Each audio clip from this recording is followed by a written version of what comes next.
కావు. గత 10 నెలలుగా జీతాలు ఇవ్వకపోవడంతో వాళ్ళందరూ రోడ్డెక్కారు. బుధవారం డైరెక్టర్ ఆఫ్ స్కూల్ ఎడ్యుకేషన్ ఆ ప్రాంతానికి చేరుకున్న మహిళా కార్మికులు వారి ఆవేదన అంతా ఇంతా కాదు.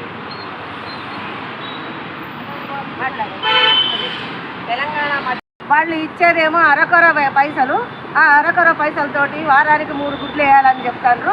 3 గుడ్లకు వాళ్ళు ఇచ్చే 6 రూపాయలు సరిపోవట్లేదు. మాకు 7-7.5 రూపాయలు పడుతున్నాయి ఊర్లలో. ఈ పిల్లలు మా మధ్యాహ్న భోజన పిల్లలందరూ మా వ్యవసాయ కార్మిక పిల్లలు, బీద పిల్లలు, బలహీన వర్గాల పిల్లలు కాబట్టి వాళ్ళకు మేము తల్లులు లెక్క. వాళ్ళ తల్లులందరూ స్కూళ్ళకు పోయినా సరే మేము వాళ్ళ పిల్లల్ని కాపాడి కంటికి రెప్పలాగా కాపాడి భోజనాలు పెట్టి పెడుతుంటే మాకు ఈ ప్రభుత్వము మాకు ఇవ్వాల్సిన మా పైసలు మేము అడుగుతున్నాము. మాకు ఇవ్వాల్సిన పైసలే మేము అడుగుతున్నాము. వాళ్ళు మాకేమన్నారంటే సమ్మెలో ఉన్నప్పుడు 10,000 రూపాయలు ఇస్తామని చెప్పారు. సమ్మె దగ్గరకు వచ్చి ఆ 10,000 కూడా లేవు. కనీసం డ్రెస్ కోడ్ లేదు, మాకు ఐడి కార్డు లేదు. ఏది అడిగినా మేము దాని గురించి మా మొర వినిపించేటందుకు కమిషనర్ ఆఫీస్ ముందుకు వచ్చినాము. కమిషనర్ ఆఫీస్ ముందుకు వచ్చిన వాళ్ళను వేలాది మందిని అరెస్ట్ చేసి నాంపల్లి పోలీస్ స్టేషన్, ఇంకా వివిధ పోలీస్ స్టేషన్లో, ఊరవతల పోలీస్ స్టేషన్లో కూడా అరెస్ట్ చేసి ఉంచారు. అందరూ మహిళలము. ఎప్పుడు నిన్న ఉదయం బయలుదేరిన వాళ్ళము. ఇప్పుడు వాళ్ళకి అన్నం లేదు, నీళ్లు లేవు, ఏమి లేవు. ఈ పోలీసులు అరెస్ట్ చేసి తీసుకుపోయితే బీపీలు, షుగర్లు అన్నీ ఉన్నోళ్ళు వీళ్ళు ఎట్లా ఉంటారు? 50 సంవత్సరాలు, 60 సంవత్సరాలు, 45 సంవత్సరాల వాళ్ళు. వీళ్ళ ఆరోగ్య పరిస్థితి ఏంది? అరెస్ట్ చేసేటప్పుడైనా అరెస్ట్ చేపించే ప్రభుత్వానికి తెలియద్దా? వీళ్ళు మా పిల్లల కోసం, మన పిల్లల కోసం, మన బాబు కోసం. ఒకప్పుడు డ్రాప్ అవుట్ ఎట్లుండే, మేము వచ్చి భోజనం పెట్టిన తర్వాత 25 సంవత్సరాల నుండి ఏ పిల్లగాడు డ్రాప్ అవుట్ లేడు. ఊళ్ళో చదువుకొని పిల్లగాడు అనేటట్టు లేడు.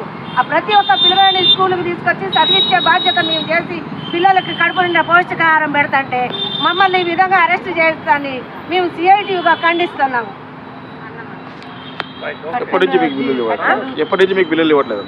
10 నెలలు. కోడిగుడ్ల బిల్లు 10 నెలలు, కూరగాయల బిల్లులు రాక 5 నెలలు, జీతాలు రాక 5 నెలలు, నెలకు 3 గుడ్లు, వారానికి 3 గుడ్లు పెట్టమని హెచ్ఎంలు మా వర్కర్లను ఎంత ఇబ్బంది పెడతారో, భయభ్రాంతులకు గురి చేస్తాను.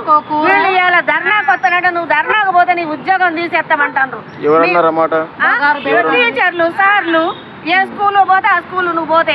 నిన్న మేము బస్ స్టాండ్లోకి వస్తుంటే ఒక ఎస్ఐ ఫోన్ చేసి నువ్వు ఎందుకు పోతున్నావు, నువ్వు వస్తావా, నీకోసం 2 పోలీస్ కానిస్టేబుల్ పంపాలా, లేకపోతే నువ్వు ఊర్లో అడుగు ఎట్లా పెడతావని అడుగుతాండ్రు. ఎక్కడికెక్కడ ప్రతి మండలంలో రాత్రి హౌస్ అరెస్ట్ తీసుకుపోయి అందరినీ మూసేసిండ్రు మా వాళ్ళను. ఇది మాత్రం మేము ఖండిస్తున్నాం.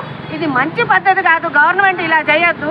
మేము ఈ గవర్నమెంట్ని మమ్మల్ని కాపాడుకుంటుందని మేము అందరం ఓట్లేసి గుద్ది గెలిపించినందుకు ఈరోజు మాకు ఈ శాస్త్రి చేస్తారు గవర్నమెంట్.